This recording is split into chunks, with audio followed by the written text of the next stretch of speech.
Soy la doctora Natalia García Montaner y hoy vamos a hablar sobre un tema que quizá no se le da la importancia que requeriría, y es el efecto que puede tener el consumo de alcohol sobre el embarazo y sobre el recién nacido.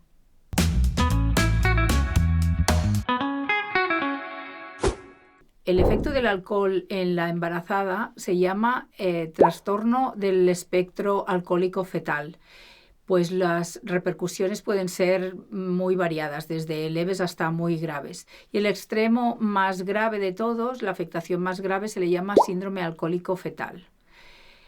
Primero de todo hay que decir que a día de hoy se sabe que no existe una dosis mínima a partir de la cual haya una afectación sobre el feto o no. Que popularmente, antiguamente se decía que por una copa no pasaba nada, que había, si el consumo no era habitual, podía no pasar nada. Sí que es cierto de que a mayor dosis y a mayor frecuencia, pues los riesgos de afectación del feto y del niño son más seguros y más graves, pero no existe una mínima dosis eficaz, ni existe unas bebidas mejor que otras, ni un trimestre mejor que otro. Así pues, hemos de insistir en la conveniencia de no tomar nada de alcohol en el momento en que sepamos que estamos embarazadas, y en el momento que estamos preveyendo que estamos buscando embarazo, pues también, si es posible, evitar el consumo de bebidas alcohólicas.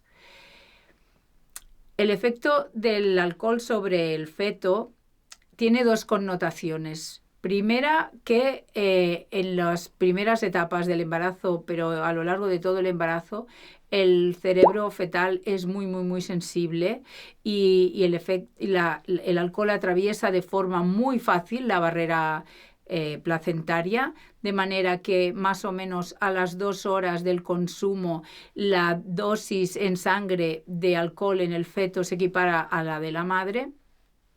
Y ese daño que puede ocasionar sobre sus neuronas en crecimiento, pues es un daño irreversible, irreparable, porque todavía no ha madurado su anatomía.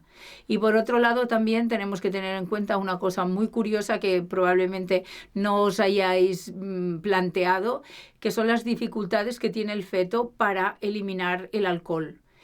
Porque los adultos, cuando consumimos alcohol, eliminamos sobre todo el alcohol por vía urinaria y por vía respiratoria. Al respirar se elimina el alcohol a través del volumen de aire expirado, y a través de la orina también en gran parte.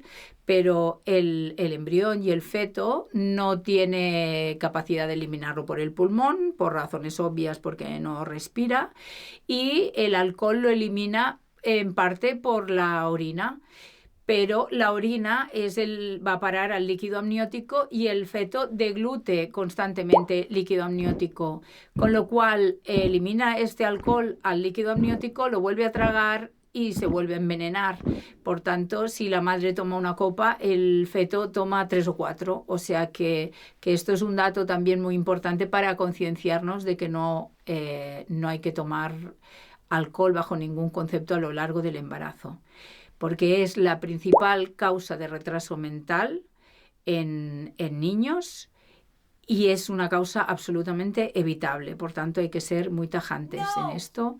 Hay diferente incidencia en los distintos países de Europa, pero de media 1 de cada 1000 niños sufrirán este síndrome de afectación por el consumo de alcohol durante el embarazo.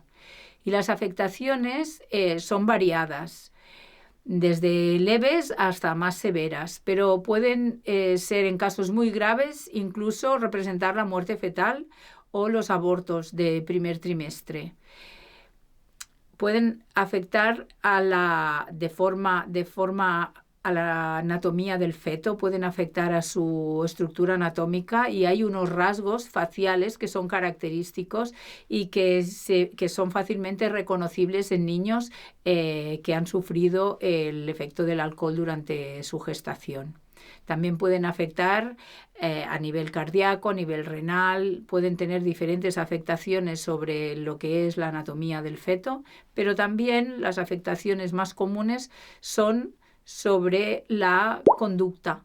y hay muchos trastornos psicológicos asociados a este síndrome alcohólico fetal o a este trastorno del espectro alcohólico fetal, que son pues desde trastorno por déficit de atención, hiperactividad, impulsividad, dificultades a la gestión de las emociones, tienen fracaso escolar, tienen problemas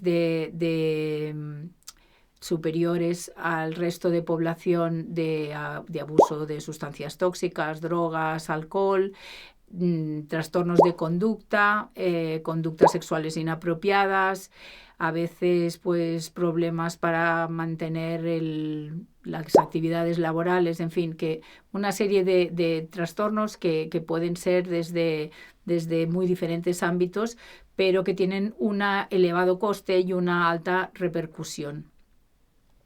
También son embarazos que suelen diagnosticarse retrasos de crecimiento intrauterino, y son niños que nacen mucho más pequeños a lo que sería lo correspondiente por las semanas de embarazo, y posteriormente también son niños que mantienen curvas de crecimiento durante toda la infancia y la adolescencia por debajo de lo que corresponde a niños de su misma edad. Hay que considerar que es un síndrome que no tiene cura en sí mismo, pero que sí que si se diagnostica de forma precoz, pues hay muchos abordajes desde el punto de vista psicológico y de conducta que si los aplicamos de forma precoz a los niños desde muy pequeños podemos disminuir en mucho la afectación que esto a la larga les puede traer. Y sobre todo, pues lo más importante es la concienciación y la educación para que todos sepamos que hay que evitar el alcohol y sobre todo pues detectar estos casos pues para incidir en embarazos posteriores de esa misma madre que ha consumido alcohol durante el embarazo. Y simplemente pues ser todos conscientes de la importancia de este tema y no hacer excepciones al respecto. Es todo lo que os quería contar sobre este tema. Salud.